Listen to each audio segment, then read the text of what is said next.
Hello everybody. Today we are going to talk about logical operators. Why are they called logical operators? Because they work like in the math logic section. Don't worry if you don't know or do not understand the subject. I will try to explain it the easy way. Please concentrate, and if you do not understand this topic, watch this video again, because it's really important to know how the operators work. Let's create multi-line commands. Okay, and first operator that we learn in C++ is called AND operator, which is called in math conjunction. Okay, so it is used to connect something, and in the programming language it is hidden behind two ampersand signs, that signs here. And you can think about conjunction like it was a connector of two expressions. And what do I think by saying expression? I'm thinking about things like that. 7 is greater than 5, 5 is not equal 10, and well, mostly the things that we learned in the last lesson, right? Okay. And you know that expressions have results, right? As I said in previous lesson, the result is 0, which is representing false, or 1, which is representing true. And when we connect two expressions, right? Two expressions with AND operator like that, for example, we are saying that both expressions have to be true if we want the full sentence to be true. The sentence is that thing what I have just highlighted, okay? So this is the sentence. And so sentence is something like two expression connected with, for example, that conjunction here, right? Okay. Okay, so let's note that conjunction is true only if both expressions are true. Okay, and let's check it out. See out. Now I'll use the parentheses and our sentence here, right? And let's build our program. As you can see, the result is 1. Why? Is 7 greater than 5? Yes. Is 5 not equal to 10? Yes. So here I have from that expression 1. Here I have from that expression 1, right? And 1 and 1, and is that thing here. 1 and 1 is also 1, because conjunction is true only if both expressions are true. Okay? Well, for example, let's change the numbers here. Now I will say that 5 is greater than 7, which is of course not true. So here I have result as a result 0, and here I have as a result 1. So 0 and 1 should give us false, so it will be 0, right? And as you can see, everything is working fine. Let's make a table for that. So I have, for example, expression 1, expression 2, and the result is, so 0, 0, result is 0, 0, 1, result is 0, 1, 0, result is 0, and conjunction is true only when both expressions are true. Okay.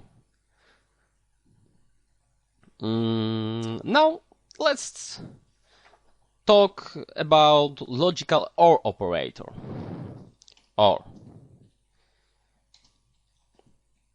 And it is represented in C++ by two pipe signs, that signs, and in math it is called disjunction. Okay, sometimes people call it alternative.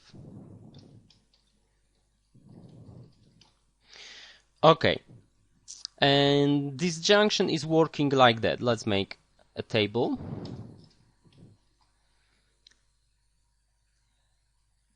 So as you can see, disjunction is false only when both expressions are false. In all other situations, disjunction is, of course, true. And how to memorize it? I think if you want to memorize it, I would suggest thinking about disjunction as alternative. In real life, when we are deciding, we are trying to choose right decisions, right? And which are in programming language represented by 1, 2. So here we have only false expressions to choose. So the result is 0, right? 0, 0, and I have no choice. I have to choose 0, and okay, the result will be 0. But in other situations, as you can see, we have always at least one right decision. I have got one decision to choose, 0 or 1. Oh, okay, I will choose 1 because it's better for me, of course. I will feel better, okay? That's why the final result is 1, 1, 1 in the places here. Because we are choosing always alternative decision, which is good for us. Okay, let's try it in programming version. So I will change the guy here to alternative. So as you can see, is 5 greater than 7? No, so I have here 0. Is 5 not equal to 10? Yes, so here I have 1. So 0 or 1 is what? The result is 1, of course. I will choose the easiest alternative for me. The right decision, okay, is 1 for sure. And let's check it. Build and run. As you can see, I wasn't wrong. What if I have both expression as false? As you can see, the result is 0. So everything is working fine. Maybe let's note that this junction is false only when both expressions are false. Okay, and now it is the last operator, which is called logical negation operator, which is represented in the C++ language by exclamation mark.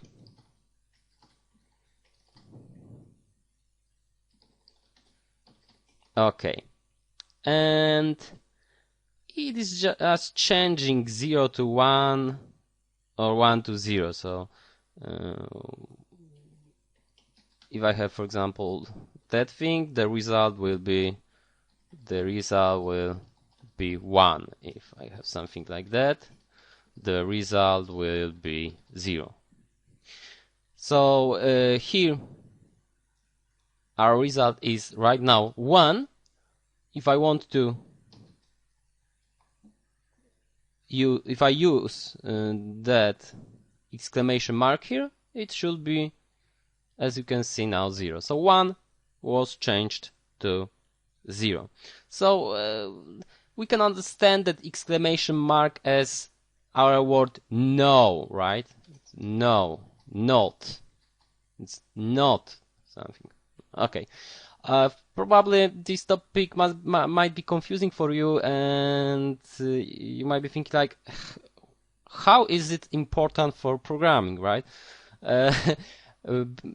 I'm assuring you that in next lessons you'll notice that this thing is really important. You can create many very important things by using the knowledge in this lesson. Okay, that's all. Thank you very much.